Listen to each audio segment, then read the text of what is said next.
Bueno, para mí es un auténtico honor volver a traer a la vida a este espacio Mandrágora Misterios en YouTube con una persona que para mí es todo un referente, no solamente en el ámbito del misterio, sino en el contexto del periodismo como tal aquí en Colombia. De hecho, y sin decir falsos halagos, como lo hablaba con él detrás de cámaras, para mí Néstor Armando Alzate es uno de los más grandes referentes en cuanto a cómo debe hacerse un programa de radio. Lo escuchaba desde hace muchos años y me atrevería a decir que gracias a Néstor y a lo que me inspiró escucharlo, estudié esta profesión y gracias a usted, Néstor, me encuentro en este momento aquí a puertas de este diálogo tan interesante. Néstor Armando Alzate, bienvenido a Mandrágora Misterios, ¿cómo estás? Alejo, muchísimas gracias por invitarme. Eres muy generoso conmigo en todos esos conceptos y el hecho de que digas que estás ahí haciendo esto y que te hayas vuelto trasnochador, en parte por responsabilidad mía. A mí no me gusta decir como mucho culpa, pero bueno, digamos que por culpa mía, para mí es un honor y es un privilegio. Muchas gracias por todo eso, muy amable.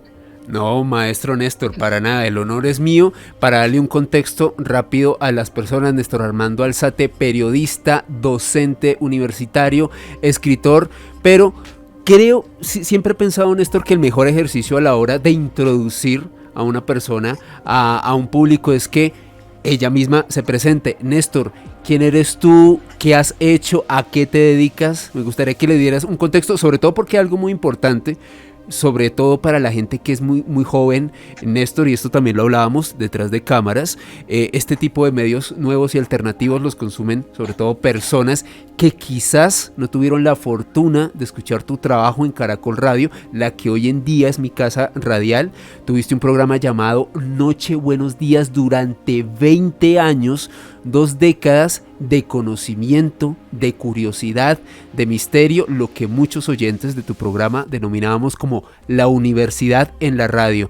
Así que me gustaría que nos hablaras de ti, Néstor. ¿Quién es Néstor y cómo fue este proceso de durar 2 décadas en la emisora más importante del país? Y haciendo un programa a nivel internacional, porque era pues para todo el mundo. Sí. Pero se te olvidó mencionar también Enigmas del Mundo. Por los favor. Domingos en la noche. Por favor. En la noche, que fueron, creo que unos 7 años, más o menos. Unos 7 años haciendo Enigmas del Mundo los domingos a las 11 de la noche. Cuando me dijeron a mí que hiciera ese programa, me dijeron, es que tenemos, me llamó John Camacho, me dijo, es que tenemos un espacio muerto entre las 11 y las 12 de la noche los domingos, ¿qué se te ocurre? Bueno, pues, decime vos qué querés. Bueno, que hagas Enigmas del Mundo. Y le dije, bueno, Enigmas del Mundo, y listo, arranqué. Porque siempre se dijo que era un horario muerto. Yo siempre he sostenido que no hay malos horarios, sino malos programas. Fui comentarista y narrador deportivo 32 años. ¡Wow! Yo trabajé con Caracol, con RCN, con Radio Super, con el Grupo Radial Colombiano. Narré 10 vueltas a Colombia, fui el primero en transmitir en forma directa desde una moto, como si fuera pues un Transmóvil en aquella época en RCN. Claro. Hice 10 vueltas a Colombia, 10 clásicos RCN, todas las clásicas de Colombia, campeonatos mundiales de ciclismo, Vuelta a Guatemala, Juegos Olímpicos como 5, pero nunca estuve allá, sino que siempre me tocaba coordinar toda la información desde acá. Sentía que me hacía falta algo, que no era todo lo que yo quería, porque al final de cuentas terminas convirtiéndote en deportes en un, ¿cómo se podría llamar eso, hombre? Como en un encantador de serpientes, porque siempre diciendo lo mismo. Uy, qué buena definición. Bueno, el equipo jugó mal el domingo, pero el próximo va a estar muy bien porque fulanito se recuperó. Y llegó un momento en que a mí ese lenguaje se me volvió como tan árido, tan común, que yo decía, bueno, aparte de eso, pues porque era una época en la que yo transmití con dime cuál de todos, con todos los grandes de Colombia, narradores y comentaristas, con todos es con todos. Wow. Las figuras legendarias, pues, Sí. de los años 70, 80, Perea, Rafael Araujo Gámez, Roger Araujo, Sergio Ramírez, Rentería. Yo me retiré de deportes cuando era presidente de Acor Antioquia, Sí. y desde ese momento, como la oficina era dentro del estadio, jamás volví. Yo no sé cómo es la unidad deportiva de Medellín, no sé nada, pero no es cuestión ni de resentimientos ni de nostalgia, sino que se me olvidó. Yo me había accidentado y él fue a visitarme y le dije, ¿por qué no me das un espacio por la mañana? ¿Y de qué vas a hablar? Pues voy a contar historias. ¿Vos estás loco? Y le dije, sí, yo estoy loco. Y entonces me dio el espacio y le dije, no, es que no hay ningún compromiso. Si en 3 meses no funciona, simplemente yo te entrego el espacio. Claro. No te estoy pidiendo que me pagues ni nada, sino que listo. Pues se convirtió en un boom ese programa. Yo encontré que era como la otra alternativa que yo había querido en mi vida, porque soy hijo de una maestra rural, que para enseñar el 1, el 2 o el 3 tenía una historia para cada número, contaba una historia, un cuento. Para la A, para la B, para las vocales, un cuento. Y yo crecí en el salón de clase con ella porque no tenía quien me cuidara, mi mamá era cabeza de familia. Entonces, de meses, la cuna mía estaba junto al tablero. Y yo aprendí a leer de 3 años, pero no porque fuera un genio, sino porque a fuerza de estar ahí tenía que haber aprendido a leer. Claro, el estímulo del entorno. Y a los 4 años yo leía de corrido y entendía muy bien todo lo que estaba leyendo.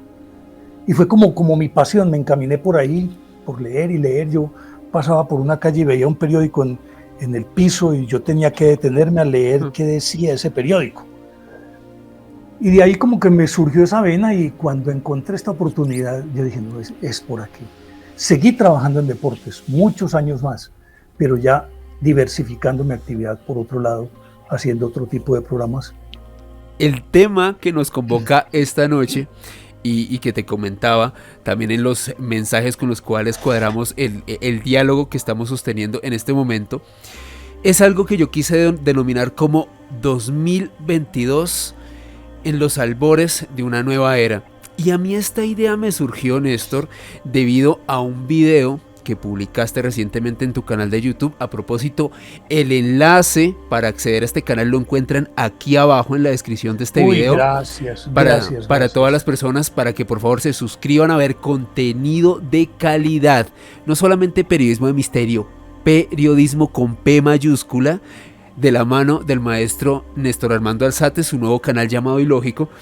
Y hace unos días publicaste un video llamado El Clímax del Clima, que es básicamente un recorrido a través de diversos ciclos de nuestro planeta. Y hay varios tópicos que me encantaría que nos compartieras esta noche en este diálogo que estamos sosteniendo. Hay una palabra clave que utilizabas en tu video, o más que palabra, una expresión, y es el planeta como un organismo vivo, un organismo que vive ciclos, un organismo que, al igual que las personas y los animales en nuestra naturaleza, cuando llega a un estado de alumbramiento o de parto, es un estado doloroso, un parto con dolor, un cambio de fase, un cambio de era.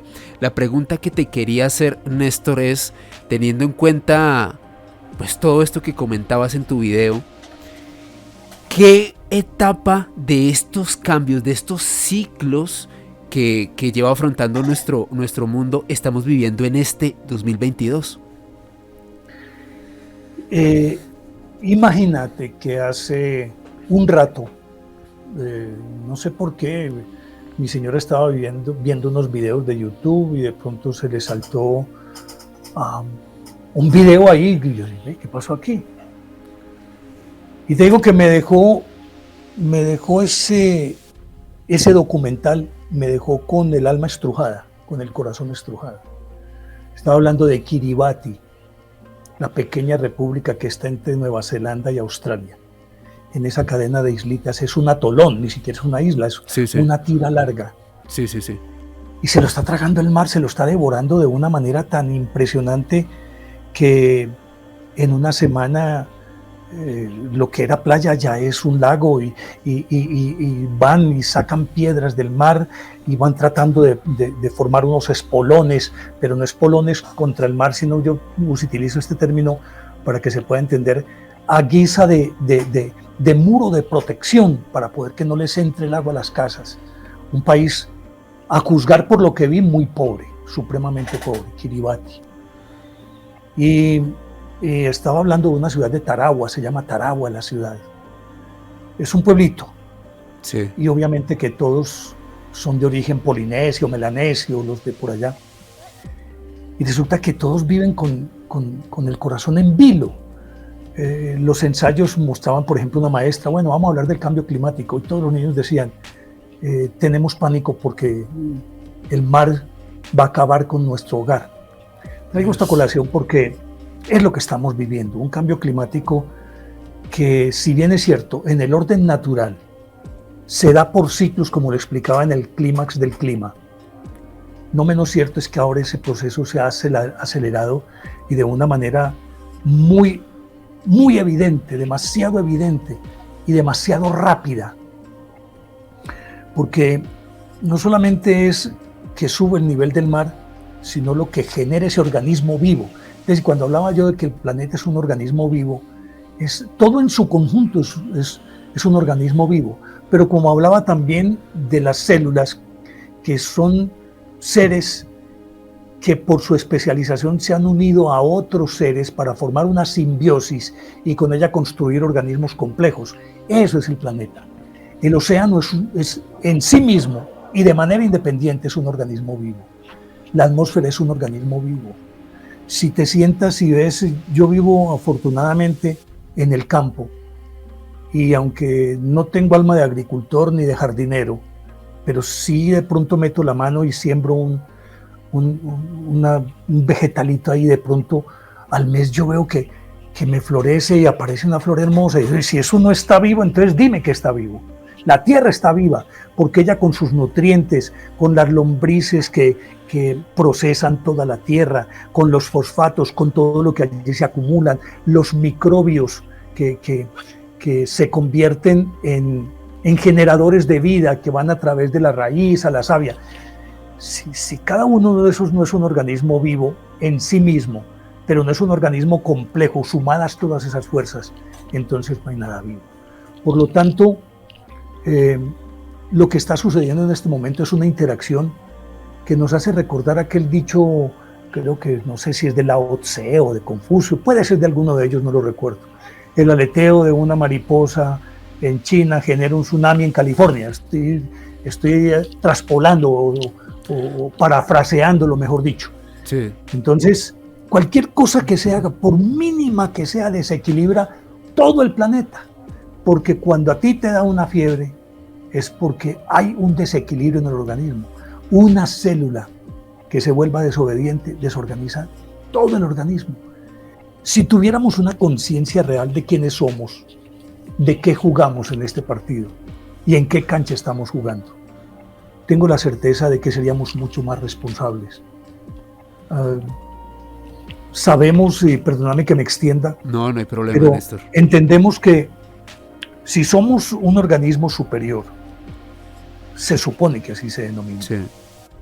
y que no somos un organismo, sino somos millones de organismos en cada cuerpo, y cada célula interactúa de tal forma con el resto del cuerpo que lo equilibra. Entonces lo que tenemos que entender es que en sí mismo, no cada uno de nosotros, es el universo entero.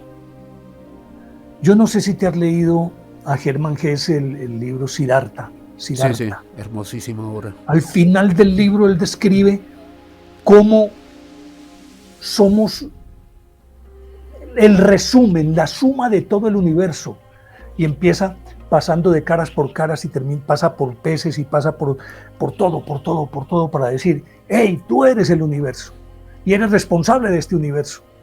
Claro. No hay otra forma de entenderlo. Y entonces el desequilibrio que hemos provocado de manera irresponsable para mantener nuestro bienestar y confort, hace que el planeta, y aunque no exista, por lo menos yo no he leído científicamente si existe una relación directa o no, tiene que haber alguna correlación. El planeta se está sacudiendo. Mira que en el último año probablemente no terremotos superlativos, pero todos los días abro el periódico, temblor de tierra en tal parte, terremoto en tal parte, terremoto en tal parte, terremoto claro. En tal parte. La Tierra se está sacudiendo, quiere sacudirse de nosotros. Y eso tiene que haber alguna correlación con el calentamiento global, con el fenómeno de la niña, el fenómeno del niño, con los tifones, ciclones, monzones, huracanes, tornados. Todo tiene que ver con todo.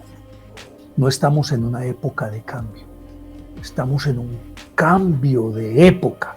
Ese cambio de época es la nueva era, la de Acuario, que ya lleva más o menos en vigencia unos 50 años y apenas está empezando a acomodarse. Pero todos estos fenómenos obedecen también a esa dinámica geodésica, astronómica, social, psicológica, cultural, es decir, es un todo. Y eso está ocurriendo en este momento. Sobre lo que comentabas hace unos instantes, Néstor, recuerdo mucho una frase del gran divulgador científico Carl Sagan. Me hiciste recordar mucho con algo que decía este hombre a propósito, el creador de la serie original de Cosmos, uno de mis programas favoritos y creo que también programa favorito de muchas personas durante mucho tiempo. Y el señor Sagan comentaba que el ser humano es una forma... Oh, ¡qué maravilla! Por favor, el maestro lo tiene. decía Carl Sagan que el ser humano es una forma de vida que creó el universo para mirarse a sí mismo. Creo que es una frase magistral que hilvana muchas de las cosas que nos comentabas. Y hablando de estos ciclos, Néstor, ciclos que estamos viviendo, estos cambios, podríamos decirlo que reacomodación de nuestro mundo a lo que vendría siendo esta nueva era, cambios climáticos, cambios sociales, cambios de mucha índole. Hay que recordar que esta no es la única vez en que ha pasado esto en nuestro mundo.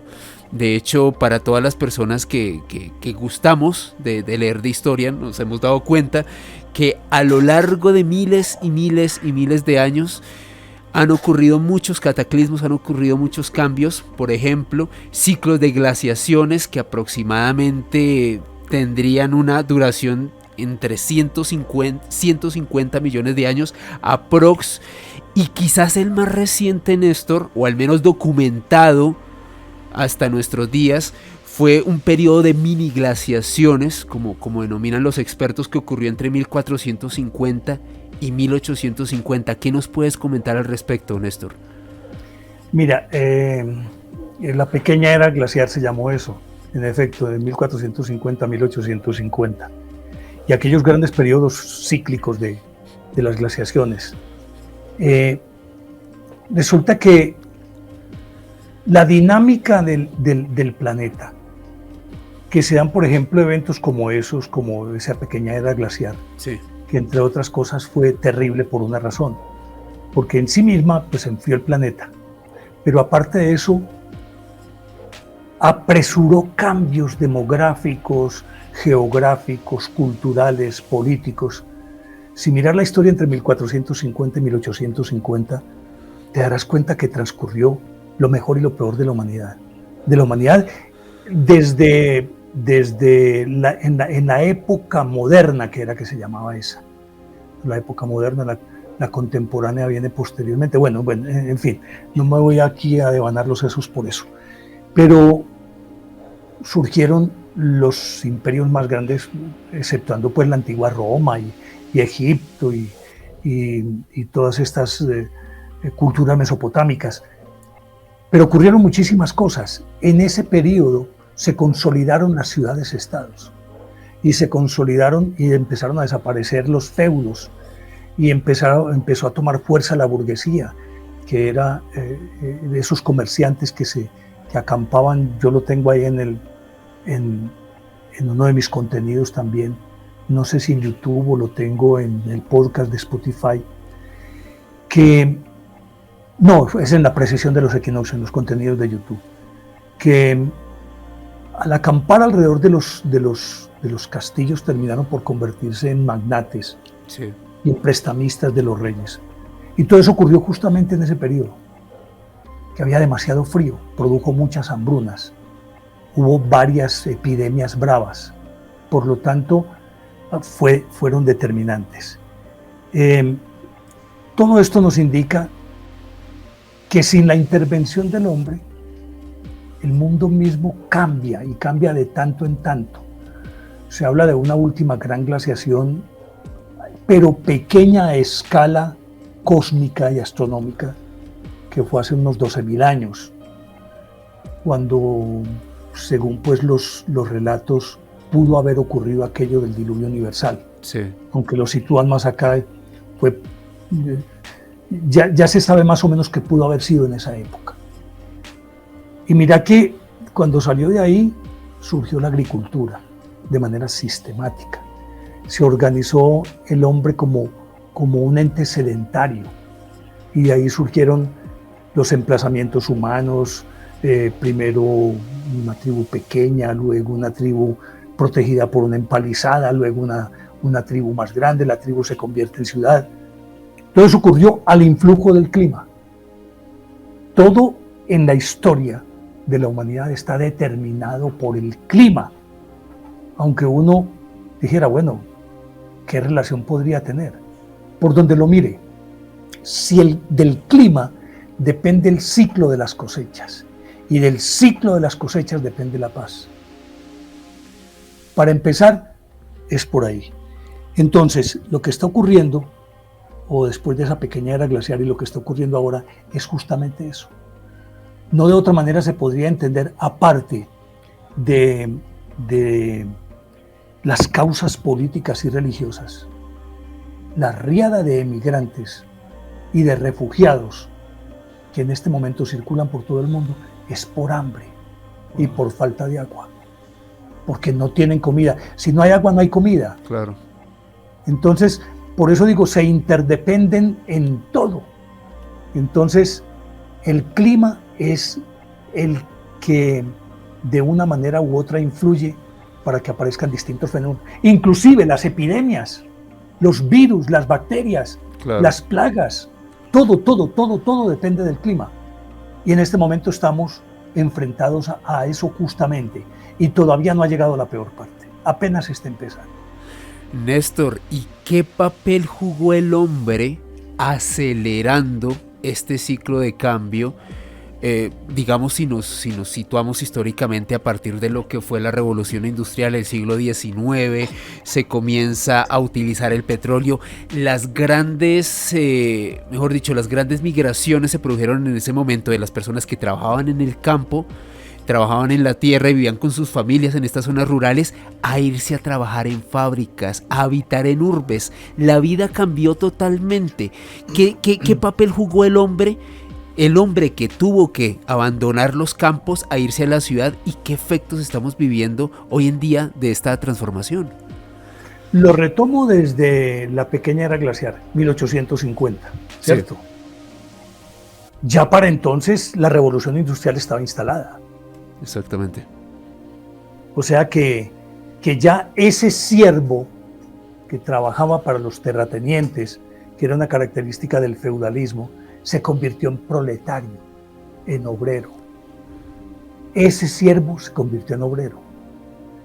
Y recuérdese que en 1847 comenzó la gran migración de los irlandeses y escoceses hacia Estados Unidos. Todo por culpa de una plaga que le entró a la papa, el pasador. Resulta que la papa se veía muy lozana por fuera, pero por dentro estaba podrida. Y la papa, que había sido tomada simplemente como un alimento para pobres, porque en la corte de Luis XIV, cuando Parmentier le llevó la papa, él se enamoró fue de la flor, que es color lila, una flor bellísima. Bellísima, sí. E hizo sembrar a todo Versalles de papa para tener flores. Y ni siquiera los tubérculos se los daban a los animales. Fue por allá que, unos heridos en un hospital, en el hospital de los, que ahora se llama el Hospital de los Inválidos, si no estoy mal, en París. Sí. No había más que darles, cogieron papa y empezaron a hacer caldo de papa y se mejoraron. A partir de ese momento la papa se convirtió en alimento de pobres y era la base alimenticia de la gente de Irlanda y de Escocia. Y resulta que cuando vino esa plaga, acabó con todo.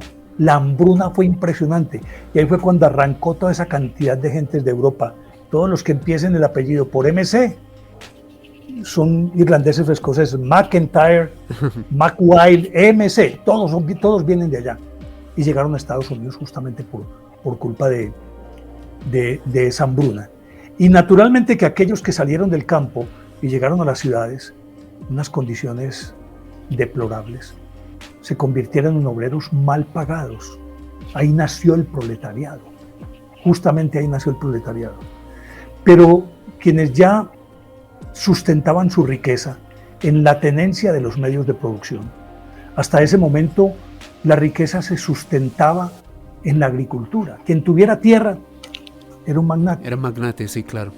Pero ya la tierra, aunque siguió teniendo muchísimo valor, realmente el poder adquisitivo fue de los empresarios, de los que tenían fábricas, los medios de producción. Y esos medios de producción necesariamente tenían que trabajar a un ritmo muy febril y por lo tanto necesitaban combustibles altamente eficientes. Apareció entonces el carbón, las chimeneas y todas esas cosas. Y se dice que más o menos de 1870, 90 tal vez, a hoy, se aceleró el ciclo que conducen a las glaciaciones. Se aceleró por lo menos en un 200 o un 300%. Wow. Porque todo ese material particulado, que además de quedarse suspendido en la atmósfera, está compuesto de un montón de sustancias venenosas. No solamente deterioran el medio ambiente, sino que de hecho toda la vida que existe en el planeta Tierra. Y por lo tanto, esa aceleración a la que sometieron los ciclos de la Tierra, los hombres, es lo que, por una parte, produjo demasiado confort y aparejado a ese demasiado confort vinieron avances médicos y tecnológicos que hicieron la vida mucho más confortable, por lo tanto la expectativa de vida aumentó. Para 1800 la expectativa de vida no pasaba de 35 o 40 años. Hoy estamos en los 78 u 80. Y al influjo de esa tecnología se logró detener el avance de la vejez, de la muerte, y pudimos tener una población mucho más longeva. De esto voy a hablar en uno de los próximos programas míos, pero te voy a hacer un adelanto. Hay un tipo, Carl Sagan, a mí me encanta ese tipo, Isaac Asimov. Genio absoluto. Es un portento. Y él habla de cómo, por ejemplo, se sabe estadísticamente que nacían, yo creo que ya nacen un poquito menos, desde la aparición de los anticonceptivos.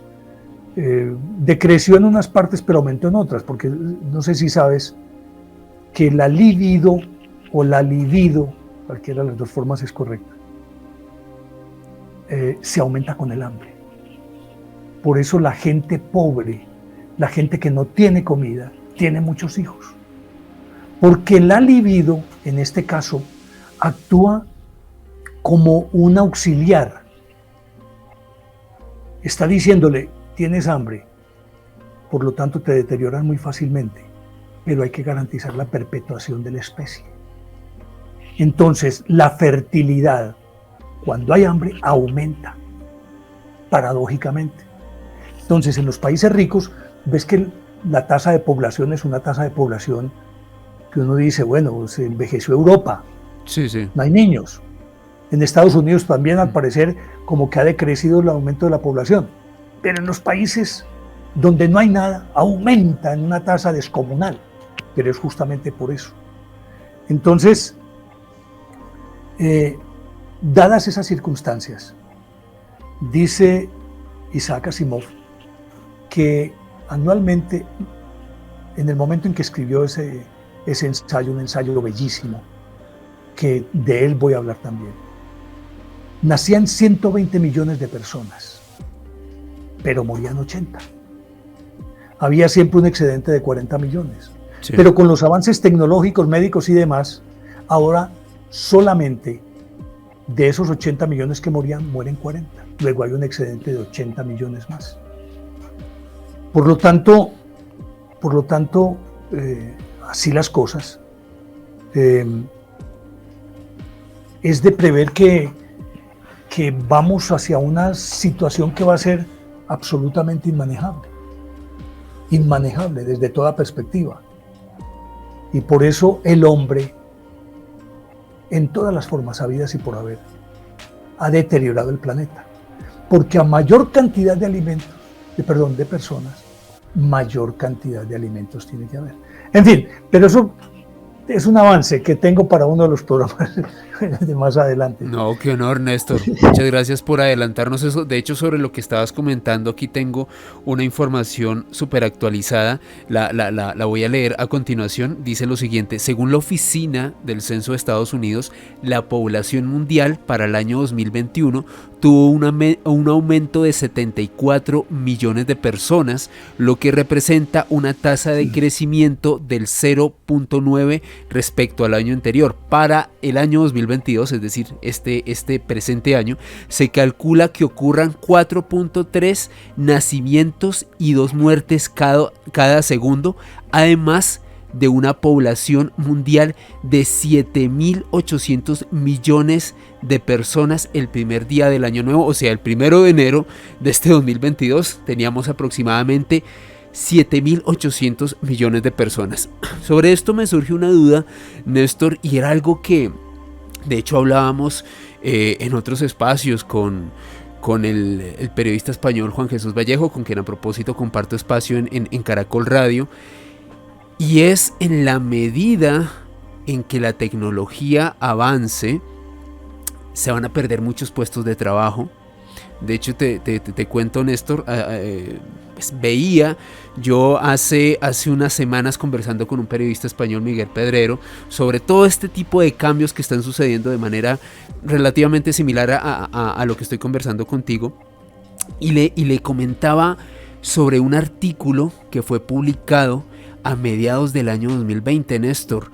Aproximadamente 50 periodistas de Microsoft en oficinas en Gran Bretaña y en Estados Unidos fueron despedidos y reemplazados por algoritmos. Es decir, hoy en día una sala de redacción no necesita profesionales como lo eres tú, como lo es este servidor y quizás muchos otros colegas, sino que, como lo hicieron en estas potencias, pusieron un algoritmo que es capaz de producirte, diagramarte, publicarte, investigar, publicar en redes sociales más de 100 noticias al día. No le tienes que pagar, no le tienes que dar de comer y demás. Ahora, si extrapolamos esta nueva tecnología a otros ámbitos, a muchas otras profesiones, muchos puestos de trabajo van a desaparecer en un corto plazo. La población aumenta y no va a tener en qué trabajar. La pregunta que te quiero hacer es la siguiente, Néstor. ¿Qué puede hacer el mundo que tecnológicamente sigue creciendo vertiginosamente, pero va a haber también cada vez más desempleo, más personas que van a ser reemplazadas por máquinas? ¿Cómo podríamos hallar un equilibrio en ese contexto? Bueno, para empezar, es cierto, no hay empleo en el mundo. Empleo no hay. Pero sí hay mucho trabajo. Claro. Hay demasiado trabajo. No hay empleo, pero hay demasiado trabajo. Empecemos porque la señora que vive en una casa con un antejardín necesita que alguien le motile el jardín. Claro. Que puede conseguir una podadora, sí. Pero yo creo que, aunque aquellas labores que son de tipo mecánica pueden ser perfectamente suplidas por robots y cosas por el estilo, no puede ser reemplazada por el ingenio humano. Cuando hablabas del algoritmo que reemplaza a X cantidad de redactores o periodistas, sí, perfectamente. Y de acuerdo con aquello con lo que lo han programado y las palabras claves, él te produce 100 noticias. Pero esas 100 noticias dejan de serlo para convertirse en una información escueta. Porque es que la noticia adquiere sentido. Yo conversaba con Weimar, mi maestro, Weimar Muñoz Ceballos, y lo conversábamos hace algunos días y decíamos, es decir, que ya un periodista salga a buscar noticias está agotando corriente, hombre. Es un desgaste. Claro. La noticia te las están dando en Twitter, en Facebook, te están mostrando cuando el tipo está matando al otro, lo vemos tristemente en televisión todo el tiempo, cuando le ves casi que en tiempo real, de los disturbios, como veíamos en tiempo real, cómo quemaban las estaciones. Es decir, la noticia como información está ahí. Ese algoritmo, esa inteligencia artificial, te puede hacer esa noticia con toda la técnica. Es decir, observando todas las normas técnicas de construcción de una noticia. Hasta ahí está bien. Pero es que una noticia sin un contexto no funciona. Sin una interpretación no funciona.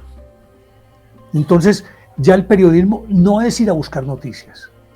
El periodismo es darle contexto a la noticia. Interpretarla. Porque es que quien recibe la noticia es otro ser humano como yo, al que la inteligencia artificial lo puede confundir. Soy yo quien le tengo que clarificar.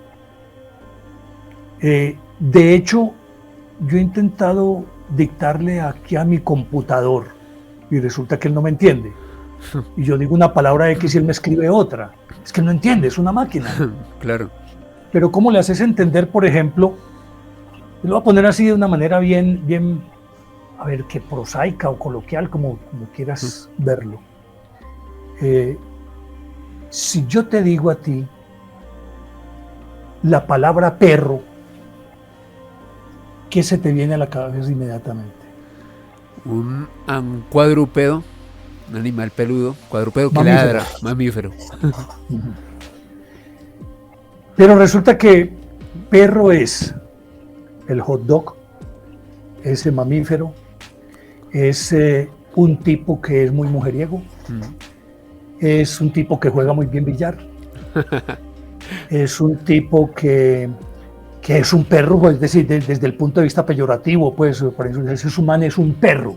Sí. ¿Cierto? Pero puede ser mi perrito, mi parcero, ¿cierto? Y si eso le pones el género femenino, pues, es decir, perra. Claro. ¿De qué estás hablando? De la profesión más antigua relacionada con eso. Pero también puede ser una comida chatarra. Claro. ¿Cierto? Que yo nunca le he comido, pero dije, estaba comiendo perra, ¿cierto? Entonces, yo puedo decir tranquilamente que anoche vi, te voy a poner a ti, Alejo, yo digo, anoche vi, puede ser o afectuoso o peyorativo. Anoche vi a ese perro en una perra. ¿Qué es perra? Estar muy alicorado. Anoche vi a ese perro en una perra, con una perra y comiendo perra. ¿Vos crees que la inteligencia artificial te va a entender eso? Indescifrable, Pues, Néstor. Pues, brutal, claro. Entonces, así como eso, y te puedo poner muchísimos ejemplos. Es decir, es que una palabra significa cima con S es distinto de cima con C. A ver cómo la inteligencia artificial me puede interpretar ambos. Es decir, el ingenio, la creatividad del ser humano, él no la puede tener, la inteligencia artificial no la puede tener. Por lo tanto, siempre necesitará al ser humano. Pero cuando decía que no hay empleo, pero sí hay trabajo, hay mucho por hacer. Yo veo por el contrario que aunque se presente esa pérdida de empleo, la misma crisis te exige que aprendas a ser recursivo y a ser creativo. Yo todos los días veo gente que se inventa unas cosas en línea, Pues, sí, lo que estamos haciendo en este momento, claro, precisamente. Por ejemplo, pero un tipo que se inventó una aplicación que entonces detecta cuando la temperatura te sube de 36 a 37 grados. O el otro una aplicación que escucha las palabras y te los transmite en braille, por decir algo, ¿cierto? Entonces yo creo que hay demasiadas cosas por hacer. Yo creo que el hombre fue demasiado cómodo y probablemente el mismo trabajo mecánico lo atrofió en su creatividad. Pero yo creo que una crisis como esta está exigiendo que el hombre saque lo mejor de sí. Pues es decir, yo no tengo más que esto, entonces si no tengo más que esto, me toca hacer empanadas, haré empanadas. Pero de hacer empanadas puede resultar un negocio impresionante. Claro. Es decir, es la actitud de cada quien. A mí en ese sentido no me preocupa tanto. Me preocupa más, es algo que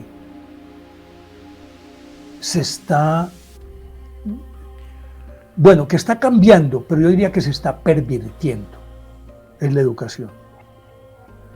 Porque ya mucha gente ni siquiera quiere estudiar, es verdad, sino que a través del computador quiere aprenderlo todo.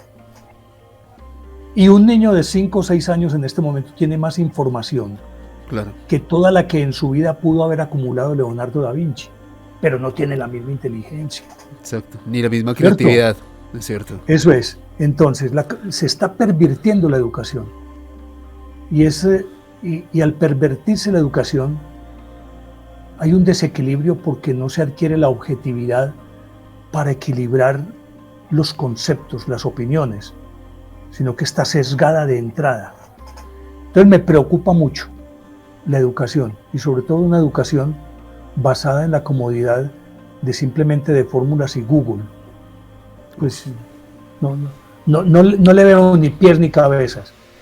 Y eso explica también, con todo el respeto, que vos ahora encontrás un muchacho de 22 años y me encanta, afortunadamente me encanta.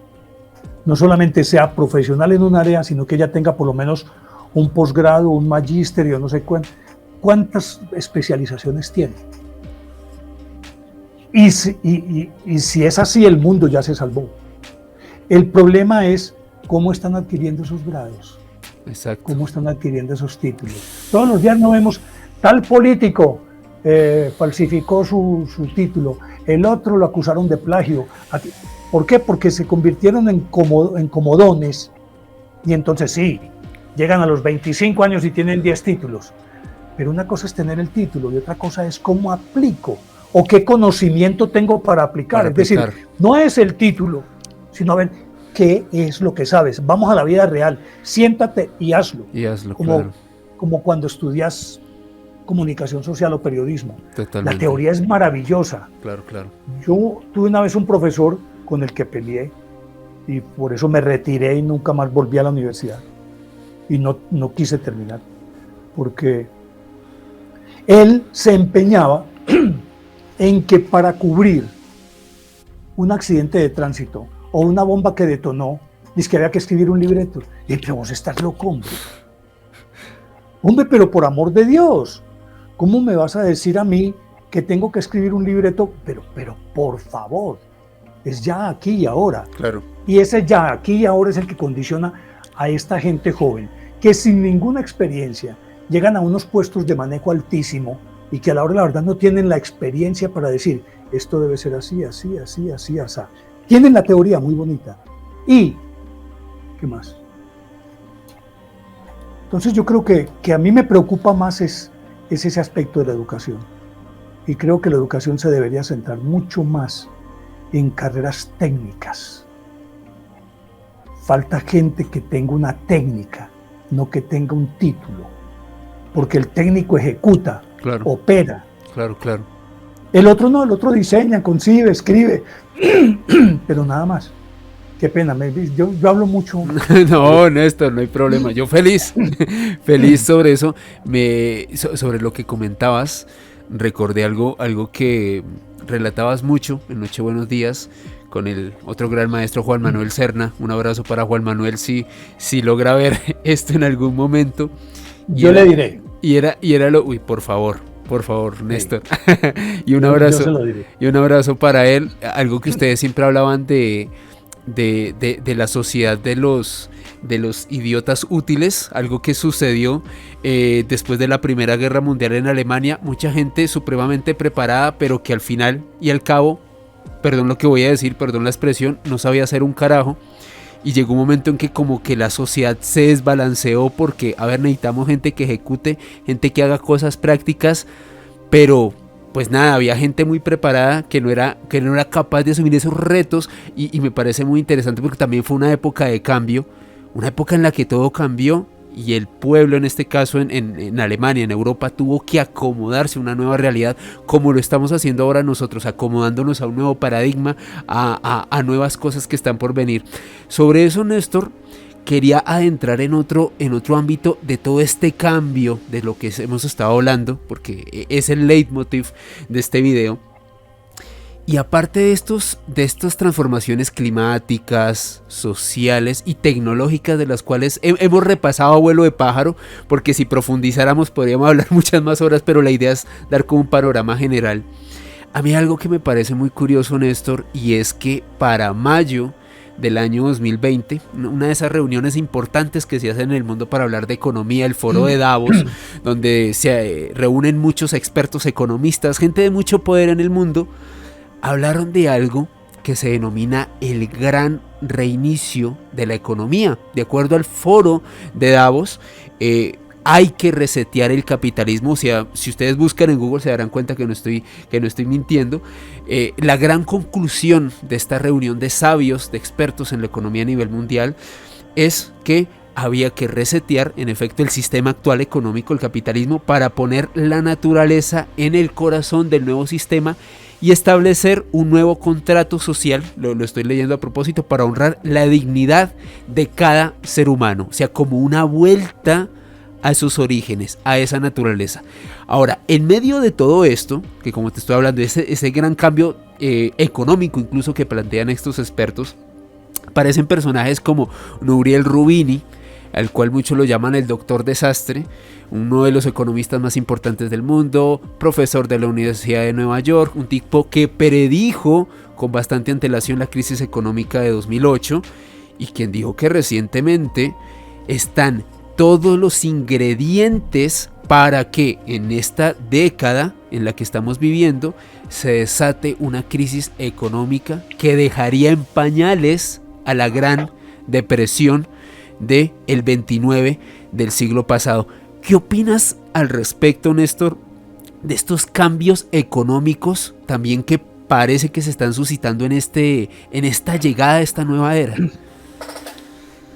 Son cambios estructurales naturales, siempre se dan. Cuando cayeron los grandes imperios, acuérdese, cuando España, después de esa edad de oro, cuando gobernaba Felipe II, que decían que el sol no se ponía en el Imperio Español. El Imperio Español, sí. Hubo una hiperinflación por la cantidad de oro que llegó de América a Europa. Y lo que sucede es que el gordo empalaga, decía mi abuelo. Es decir, si comes demasiado dulce te vas a marear. Y llegó esa hiperinflación porque inundaron a Europa con el oro. Pero además con plata traída de ahí del Mar del Plata, de ahí de esa cuenca del Mar del Plata. Y obviamente que eso generó una inflación impresionante y quebró a muchos países. Lo que está ocurriendo en este momento, y con ese cuento de resetear, es ni más ni menos que darle como una vuelta de tuerca a la situación. Observa que la economía, yo no soy economista, no sé de economía. Y no sé ni manejar mi economía, voy a saber de economía. Pero si observas, hay un movimiento continuo. Voy a cumplir 70 años. Y en mis 70 años, siempre lo que he oído es la inflación que se da por esto, con la especulación, con el acaparamiento. Inclusive te cuento que terminé un libro que creo que lo publican ahorita en febrero, me lo publica el ITM de Medellín, Instituto Tecnológico Metropolitano, que es sobre la historia de Colombia. Se llama Colombia al revés, porque le escribo del presente para el pasado. Y en ella demuestro que no ha habido un solo cuatrenio en donde se haya estabilizado la economía. Siempre hay una inflación, una deflación, siempre hay un caos económico, siempre.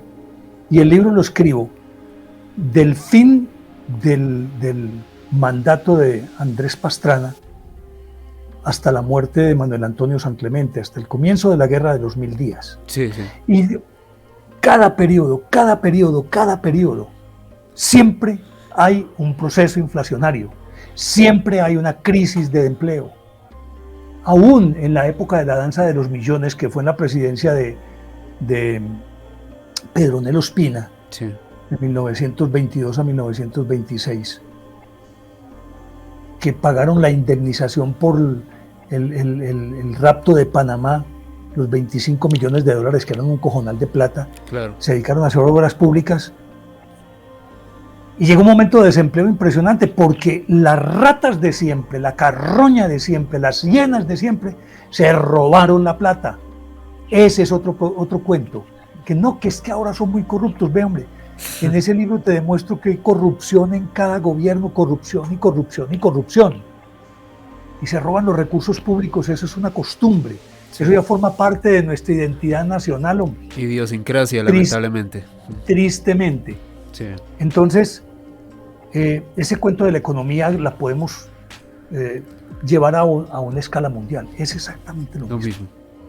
Siempre verás que siempre hay una crisis económica siempre larvada, siempre hay una impotencia. Y cuando los gobiernos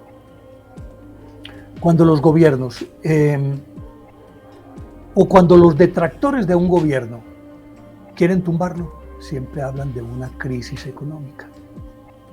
Ahora se presenta con mayor razón, porque es que ya ni siquiera ningún Estado, óigase bien, ningún Estado tiene potestad de su manejo económico.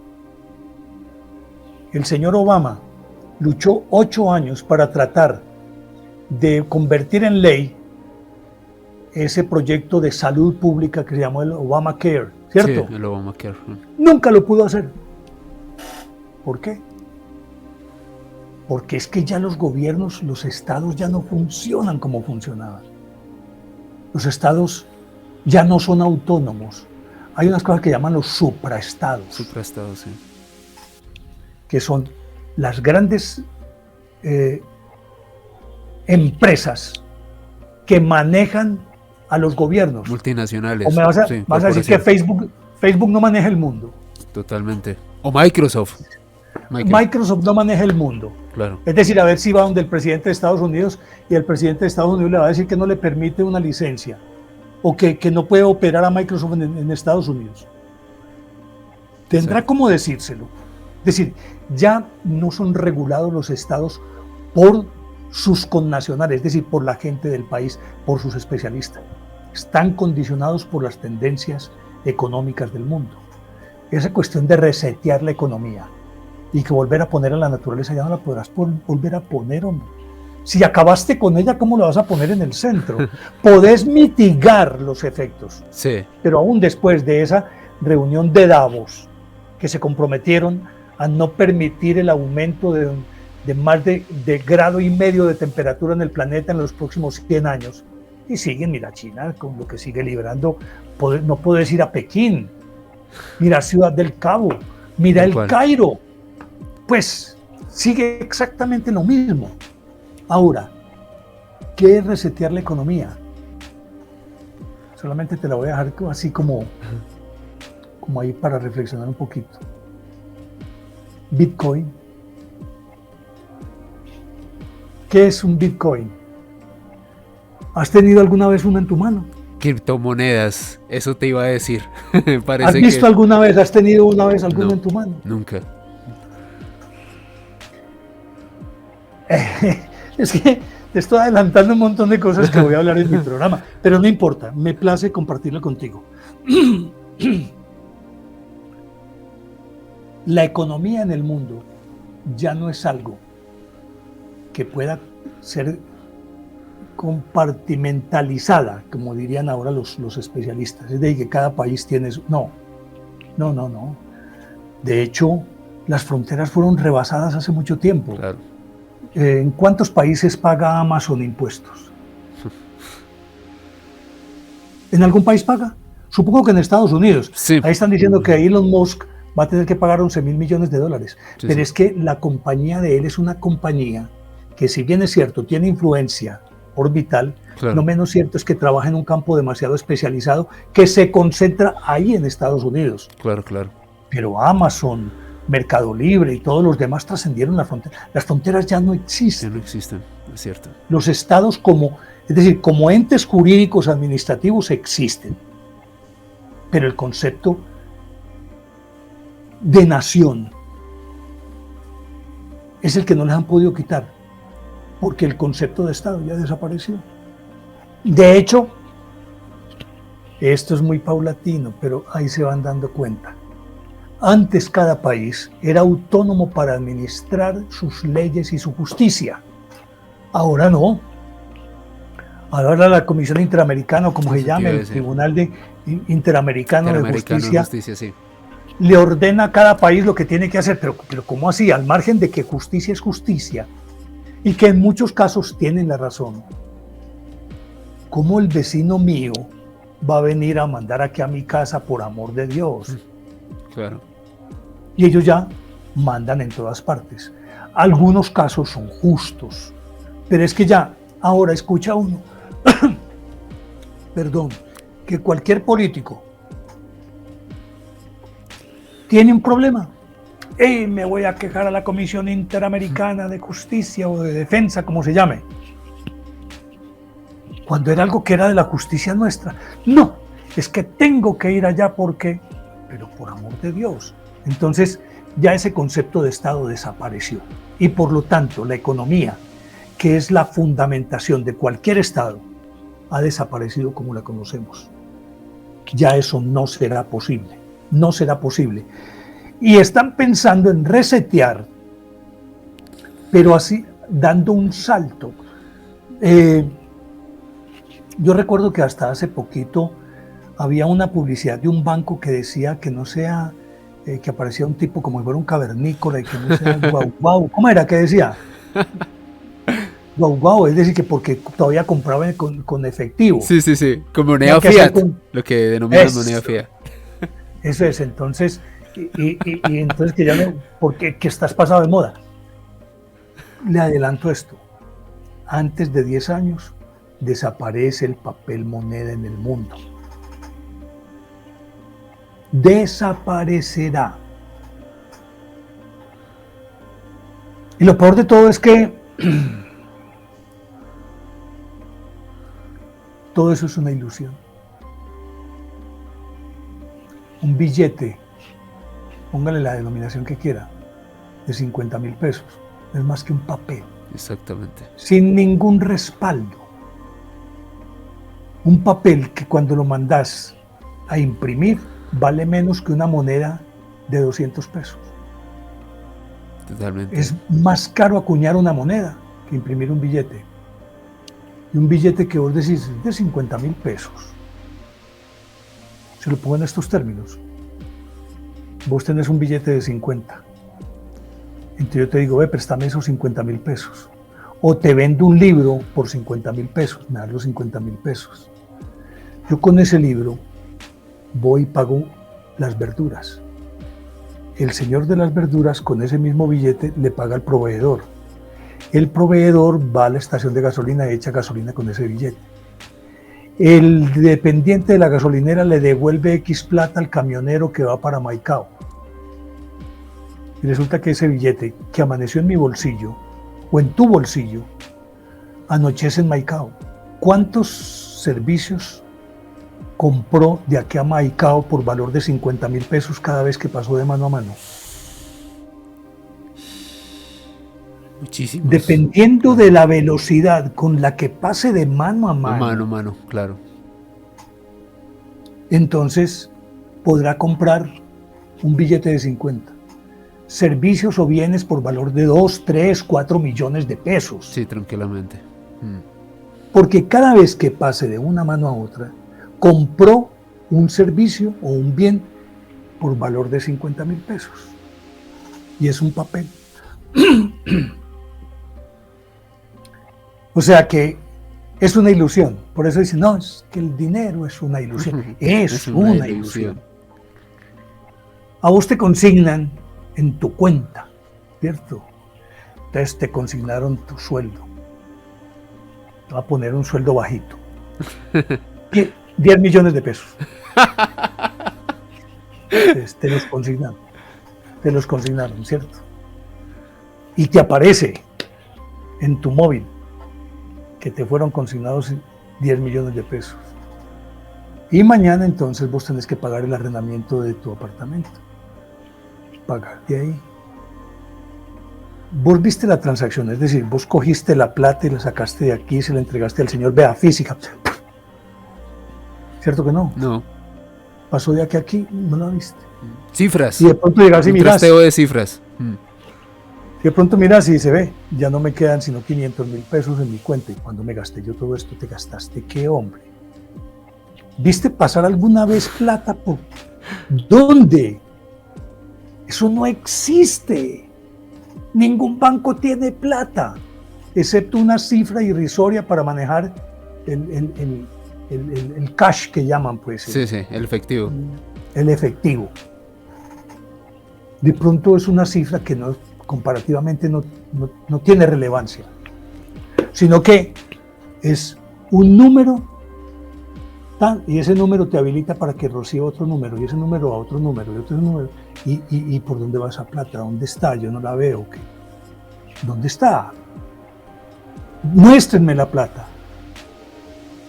Por lo tanto, estamos viviendo en una sociedad de ilusiones, una ilusión, es un espejismo. Espejismo que por lo demás, llegada una tormenta solar o una mancha que tumbe el sistema en el mundo, Elon Musk queda más pelado que yo, que tengo 20.000 pesos en el bolsillo. Te entiendo.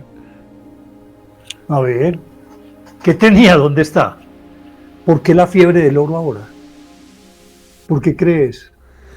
Porque se necesita un respaldo de algo. De hecho, muchos, digamos que en la línea de lo que comentas, Néstor, no solamente Nouriel Roubini, sino Robert Kiyosaki, otros expertos, gurús, economistas del mundo, dicen, hombre, comiencen a invertir en oro y en plata, diversifiquen sus portafolios precisamente por todas esas transformaciones de las que estamos hablando, Néstor. Hermano, volvamos al principio de la historia. Invierta en tierra. Compre tierra. El que tenga tierra tiene algo, porque así no se la pueden robar. Claro. Y ahí no se la pueden trastear. El oro sí, pero la tierra no. Compre tierra. Y compre recursos naturales, tierra y tenga agua. El que tenga eso es rico. Pero el que tenga oro y que tenga, no. Las fluctuaciones hacen que suba y baje. Claro. Y si alguien, como aquí en Medellín, intentaron robarse esa fundición, se lleve todo ese oro, sí. Entre otras cosas, habría sido un encarte para esos tipos donde venden ese oro. Eso bueno. Yo también pensaba cuando vi eso, pero bueno. Entonces, en este momento, esta es una sociedad, y por eso se han dado todas las crisis, porque es una sociedad que se basa en la confianza. Yo confío que la plata que tengo ahorrada en un banco, confío en ese banco. Si no, mira que se echa uno a rodar un rumor de que X entidad bancaria está quebrada. ¿Qué es lo primero que hace la gente? A las 6 de la mañana del día siguiente está haciendo fila para ir a reclamar su plata. Claro. Y nunca un banco tiene para pagarle a todos porque no tienen plata. No tienen plata. No tienen sino cifras. Eso es lo que está ocurriendo. Y para allá va nuestra economía, que se supone que es confianza. ¿Qué han sido las crisis? Las crisis más que económicas son crisis de confianza. Wow, tremenda reflexión, Néstor. Ya para culminar este diálogo, créeme que me podría quedar toda la noche, pero no te quiero quitar más tiempo. Lo que te quería preguntar a modo ya de epílogo, de cierre de esta entrevista, Néstor, es ¿qué cambios crees que van a ocurrir en el 2022 aquí en Colombia y en el mundo? ¿Cómo ves este 2022? En Colombia lo veo demasiado confuso, un panorama muy confuso, porque es una sociedad hiperpolarizada. Sí. Pero es una sociedad que ha sido abusivamente manejada en las redes sociales. Sí. Y no, es decir, yo no sé si nosotros los viejos no tanto, porque precisamente como no sabemos, no nos pueden manejar. Pero a la gente joven le han vendido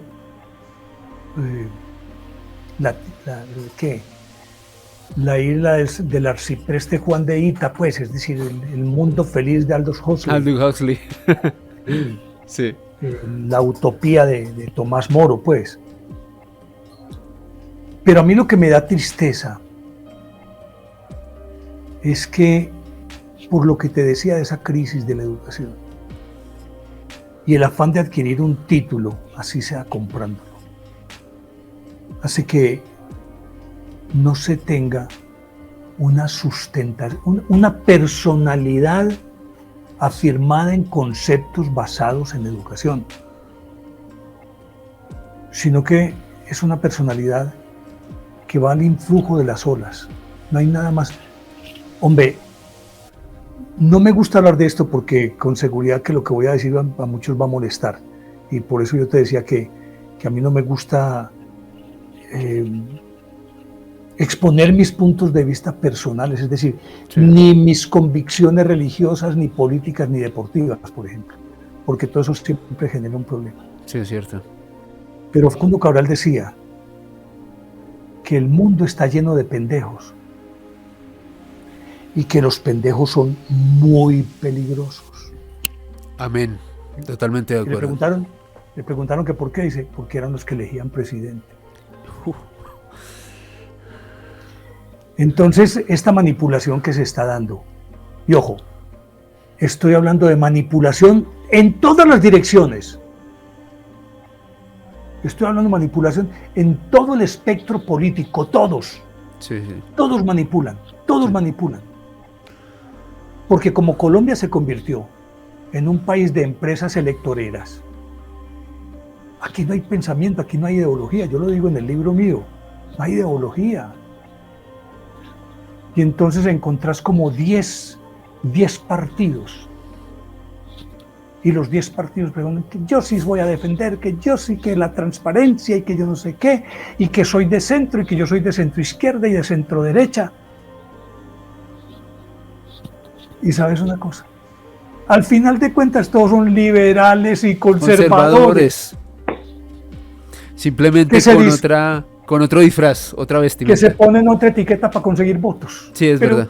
Si vos los miras ideológicamente siguen siendo los mismos liberales y los mismos conservadores, que yo los defino en mi libro, al final del libro, los defino como que es los partidos, esos dos partidos son siameses, que tienen dos bocas distintas y un mismo estómago. Wow, qué buena reflexión. Porque es que, y también yo tengo otra frase que también la incluyo en el libro, dice: en Colombia los liberales son más godos que los comunistas. Wow. ¿Usted ha visto a alguien más anquilosado que ese espectro? Y ahí están todos son exactamente lo mismo. Simplemente que cuando un tercero desde afuera viene a disputarles un pedacito de la torta, se unen, claro, y acaban con el que sea. ahí sí, ¿cuáles diferencias ideológicas? No, no, no, no, no, ese man nos va a quitar la torta. Venga a ver, vamos es contra él. Claro. Entonces, yo pienso que hay demasiada confusión. ¿Y sabes qué? No tenemos líderes. Vos miras todos los candidatos. Muéstrame uno. Sí, es. No hay nada. Nada es nada. Tristemente. Y lo digo porque es que cuando miras hacia atrás vos ves al margen de si a uno le gustaba o no le gustaba, pero es un Carlos Lleras Restrepo y dice, ¿cómo? Al que asesinaron, un Álvaro Gómez Hurtado que era una inteligencia impresionante. No decía, este sí, pues es decir, no era que yo fuera a votar por él, sino que decía, aquí sí hay un líder, aquí sí hay un tipo que sabe de esto. Claro. Pero ahora no, ahora lo que uno es, vea, muéstreme uno. Es decir, el hecho de que haya tantos es porque hay mucha mediocridad. Porque si hubiera 2 o 3 que realmente uno dijera, es este o es este, independientemente de la tendencia. Sí, de la afiliación política. ¿Cierto? De la afiliación política, pero que gente que uno dice, no es que no me importa el partido que tenga, pero es que ese tipo lo que plantea me llega, es decir, es un líder, es que aquí veo un líder, pero no hay uno solo. Bueno, para mi gusto, pues, sí. Ya di a entender yo, no tengo ninguna posición política, pero qué triste eso de mirar y... ¿Quién? Porque aparte de eso, lo único que tienen es esa tendencia al culto de la personalidad. Por favor. Culto de la personalidad, entonces todos sienten su amor herido cuando alguien les dice que no está de acuerdo, ¿no? Entonces tocaron mi dignidad y demandan y todas esas cosas. Sí, sí, sí. Y lo que nunca entendieron es qué es dignidad. El concepto de dignidad no lo entendieron, es muy difícil de entender. Porque la dignidad que nosotros conocemos es un concepto entendido como que, hey, tocaron mi ego, me tocaron a mí como persona. Eso no es sino una trampa para descompensarlo. Dignidad es lo más elemental del mundo. Dignidad es nunca perder la compostura. Eso es dignidad. El que nunca pierde la compostura, pase lo que pase, conserva su compostura. Eso es dignidad. Y estos no, todos me tocaron mi dignidad. Y aparte de eso, no sé, hombre, no, mejor no lo digo porque no quiero generalizar, porque hay gente muy buena, hay gente buena en política, tampoco pues es como decir que todos hay que meterlos en la misma olla, pero esos son más la excepción que la regla, cuando tendría que ser al contrario, sí, que la regla tuviera excepciones, sí. Pero los buenos son la excepción, porque estamos en una sociedad que está padeciendo un fenómeno que se llama anomia, cuando los valores establecidos pierden su sentido y su valor y la gente ni los quiere ni los respeta, entonces aparecen antivalores que ocupan su lugar. Entonces, ¿es un valor? Cuando dicen entre los políticos, cuando hablan de traición, no, eso no es traición, eso es dinámica política. Entonces es un valor. No, traición, no, eso no es traición, es dinámica política. Y me hace recordar esa postura de doble moral del tipo de un líder político que le da, es decir, se vino un tipo del otro partido para acá, de su partido adversario, y lo recibió con abrazo y con picos, y lo exaltó y dijo pues que no era lo más grande que había ocurrido. Y llega el hijo y le dice, oíste papá, vos acabas de recibir a ese man pues y lo abrazás y todas esas cosas y decís que no es lo más grande que ha podido llegar. Pero hace 15 días, aquel fulanito que se fue de tu partido para el otro partido, para el partido rival, vos lo destruiste, ladrón, traidor, Judas, ¿Y cuál es la diferencia? Claro. Le dijo el político, mijo, muy simple. El que se va de aquí para allá es un traidor, pero el que viene de allá para acá es un converso. Wow. Entonces... Qué maniqueísmo. Brutal. Porque esa es la otra cuestión. El que no está conmigo está contra mí. Entonces, yo veo el panorama muy oscuro. E independientemente de quién gane, no veo claridad, no veo futuro. Porque no veo a alguien que es decir, que esté consistentemente preparado para ser el líder que necesita este país. Yo no lo veo. Algunos tienen muchos títulos y todo lo que se quiera, pero es que lo de los títulos vuelve a lo mismo. El título no hace al individuo. Es el individuo el que hace al título. Veo la cosa muy oscura, pero soy muy optimista en que los colombianos tenemos la capacidad de ser superiores a nuestros dirigentes, hombre. Hemos demostrado. El pueblo ha sido superior a sus dirigentes en muchas épocas. Creo que somos capaces de salir adelante. No sé por qué tengo esa convicción. Tendremos que pasar por mares muy profundos, como dice ese tema de salsa. Que mi hijo no pase por mares tan profundos. Nos va a tocar pasar. Pero yo creo que el pueblo termina siendo superior a sus dirigentes. Y por lo tanto tengo optimismo. Pero claro que es que el optimista, ¿sabes qué es? Te lo defino. El optimista es un pesimista con experiencia. Maravillosa definición. Porque el pesimista siempre se prepara para lo peor, o sea, que claro, lo que venga siempre será mejor. Claro. Invito a los espectadores a que te sigan en tu canal, que te suscriban, que se suscriban a tu canal, que te sigan en redes sociales para que ahí tengas lo que yo siempre denomino el minuto de la egolatría. Autopromoción. No. Simplemente, tengo que tenerlo por aquí anotado porque se me olvida. La fanpage es que se llama. Sí, fanpage, sí, la de Facebook. Es Néstor Armando Alzate TV 2021. En Spotify aparecemos como Ilógico. Los invito a que escuchen los podcasts. Tengo unos podcasts bien interesantes que yo creo que les va a gustar.